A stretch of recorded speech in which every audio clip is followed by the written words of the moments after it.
Bem-vindos de volta ao Vida e Saúde, hein? Vida e Saúde hoje aqui com a doutora Carla Estela e você pode participar conosco.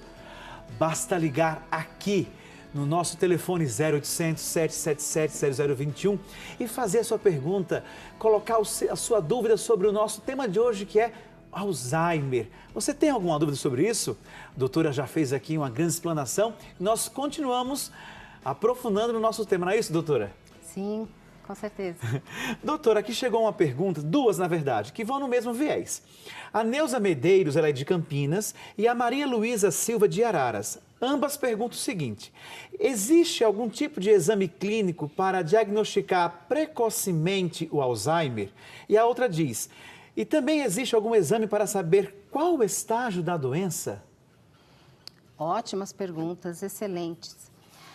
Vou começar com esse estágio, né?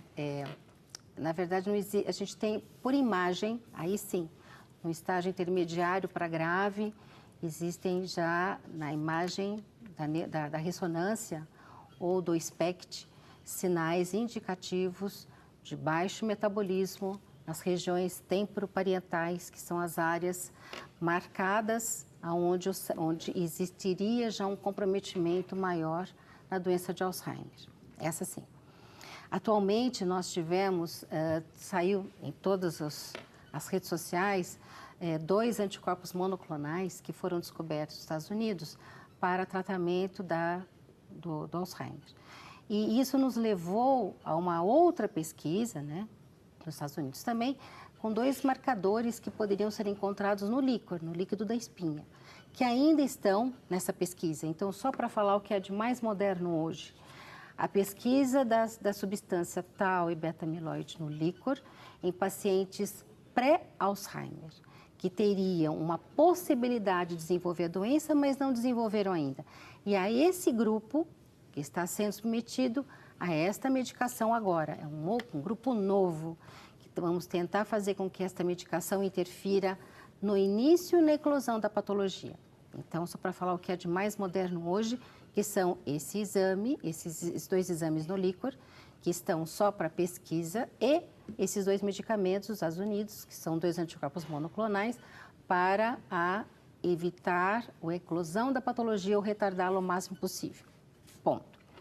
Para diagnóstico precoce, nós não temos nada em termos de marcadores da doença. Então, não tenho como dizer, olha, você vai ter um Alzheimer ou não, vamos fazer um exame para saber se você está tendo ou não. Não. Esses exames mostram o seu conjunto, a ressonância, a tomografia, a vitamina B12, a dosagem dos títulos de várias doenças infecciosas, como sífilis, como HIV, são indicadores necessários para a nossa bateria de exames. A vitamina B12, o ácido fólico são necessários. Então, a gente quantifica tudo isso, trata tudo isso e depois vê como é que o paciente vai evoluindo. A partir daí, então, que você vai fazendo blocos.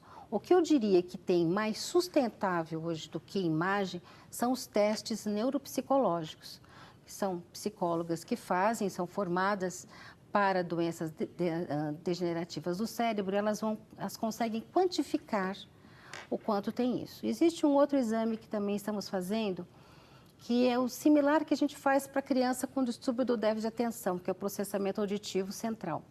Por quê? Com o tempo nós vamos perdendo não só a audição, mas a capacidade de entender a palavra.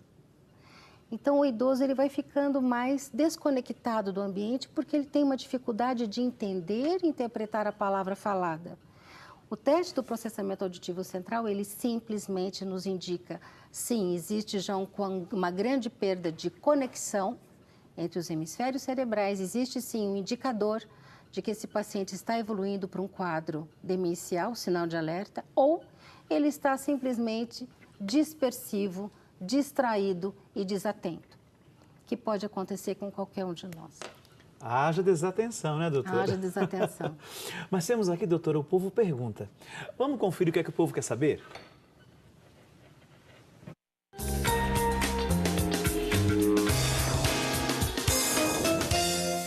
Meu nome é Débora e eu queria saber se o Alzheimer tem cura. Aí, doutora. Infelizmente, as doenças neurodegenerativas do cérebro, elas não possuem nenhuma forma de cura. Nós nem dizemos que existe cura para grande parte das patologias. O que nós temos que entender é a palavra controle, né? E tomar essa palavra para nós, como eu digo para os pacientes, tenham o controle da doença em suas mãos e vocês podem ter isso. Como é que vocês podem ter isso? Fidelizando o tratamento, fidelizando as suas atividades da vida diária, fazendo com que todo dia seja um novo dia, uma nova tarefa, uma nova atividade que você institui para a sua vida. As próprias igrejas hoje fazem grupos operacionais todas as tardes. Tem grupo de patchwork, tem grupo de tricô, de crochê, de pastoral da saúde, pastoral de visitação aos doentes. Participem, não fiquem no isolamento. O isolamento só piora o quadro. Mas por que eu disse isso? Para que o paciente tenha uma vida cada vez mais próxima da sua qualidade e não se distancie disso. Isso faz com que seja um fator de precipitação mais rápido do Alzheimer. Doutora, aqui chegou uma pergunta da Neuza Pereira, ela é de Piedade, São Paulo. Ela pergunta o seguinte, que o esposo ele está com esquecimento. Qual a atitude que ela deve tomar? Procurar, primeiro, um neurologista, segundo, um psiquiatra ou um geriatra? Boa noite, Neuza. Muito obrigada pela sua pergunta. Excelente pergunta também. Marido com esquecimento ou companheiro com esquecimento é sempre muito preocupante, né? Muito preocupante mesmo. Eu, em termos assim, de condução, de conduta, de uma pergunta nesse sentido, eu só primeiro dizer, procure um neurologista, sem dúvida alguma.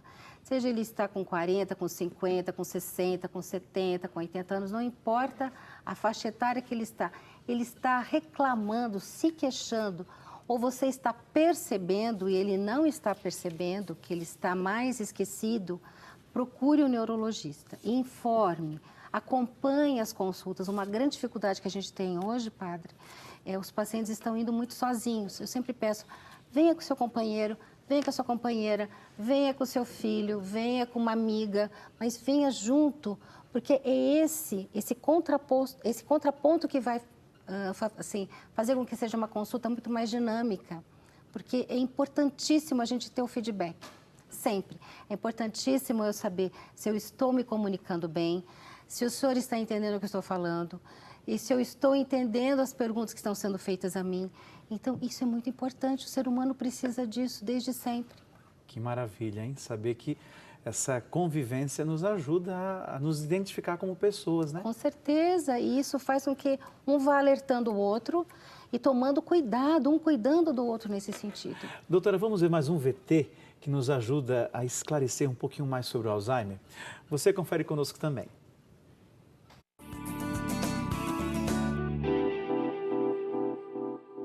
O cuidado, ele é tratamento, ele faz parte do tratamento, é a primeira etapa do tratamento, né? Então, a família, ela tem que entender o que está acontecendo com esse paciente, tem que entender que tudo o que ele vem apresentando, né, de comportamento é por causa da doença.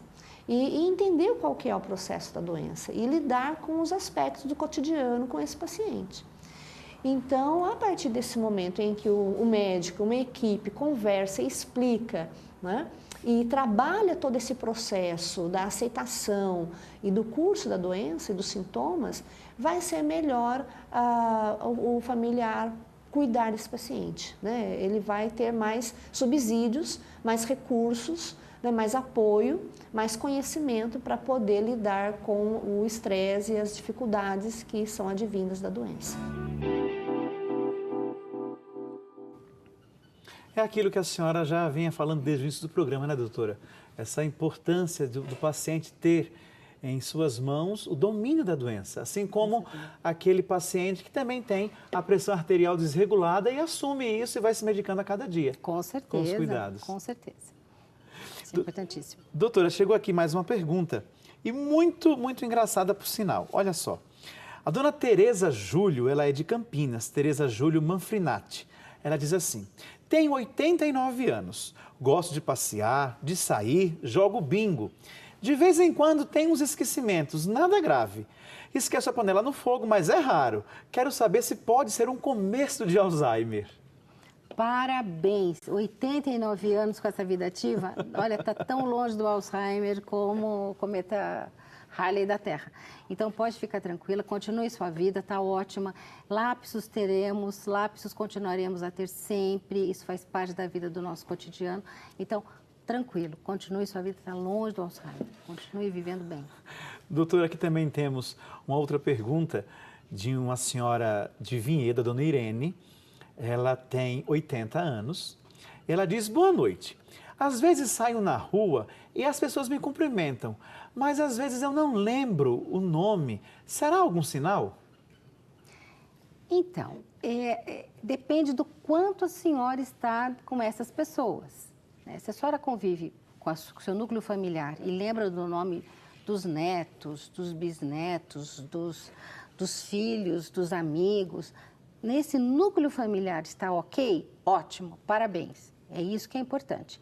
A presença de outras pessoas que convivem com a senhora na rua, assim, mais a miúdo, assim, não é tão frequente, isso não significa absolutamente nada. Pode acontecer porque não é uma necessidade estar fixando esse nome. O cérebro vai ficando mais seletivo, precisa se lembrar de coisas importantes, porque não dá para reter tudo mais. Então, ele vai reter o que é realmente importante da sua vida e para a sua sustentação. Doutora, aqui temos uma senhora de Vinhedo, Dona Elizabeth da Glória Solidário Afonso. A senhora conhece? Muito! Ela diz assim: quero mandar um abraço para a doutora Carla, pois sou paciente dela há mais de 20 anos. Ela é uma excelente profissional. Ah, imagina. Obrigada, Beth. Tá dado o recado, Elizabeth. E tem outro aqui, doutora. O senhor Antônio Barbosa Silva Júnior, ele é de Lençóis Paulista. E diz assim: é normal a pessoa diagnosticada com a doença, com Alzheimer, ela ir em outra casa ou em outros lugares, ver objetos da casa em que está e querer levá-los para casa, alegando que sejam deles? Sim, é muito comum. Por uma identificação do passado. Essas manifestações que fazem parte do quadro mais psiquiátrico são comuns, né? E também faz parte de uma fase mais intermediária do Alzheimer, né? Então, a gente sempre pede para os familiares, tem muitos familiares no final do ano: ai, doutora, eu queria levar minha mãe para a praia. Eu falei: tá bom, então leve. Aí é o contrário, eu já peço o contrário, eu peço que leve objetos que ela está acostumada no quartinho dela para montar no quarto da praia, com objetos que ela reconheça como dela, para que ela não entre em pânico, porque o paciente ele já tem uma dificuldade imensa de lembrar e reconhecer. E a gente já tem vários pacientes que fazem cada final de semana na casa de um filho. Gente, isso é muito complicado. Eles ficam perdidos, é uma outra casa, eles têm que lembrar onde fica tudo, o que significa aquilo quando vai acordar de manhã, onde é que eu estou, na casa de quem que eu estou. Eu sempre peço assim: procurem vir na casa deles, ficarem junto a eles. Eles não querem sair do cantinho deles. Precisa respeitar esse paciente. Muito. Agora, o fato deles buscarem, tirarem objetos e trazerem, às vezes de loja, acharem que pagaram e não pagar, isso é muito normal. Isso é normal. Mas que bom. Doutora, vamos fazer um breve intervalo e voltamos já. E você continua conosco ligadinho aqui no nosso Vida e Saúde, porque voltaremos daqui a pouco.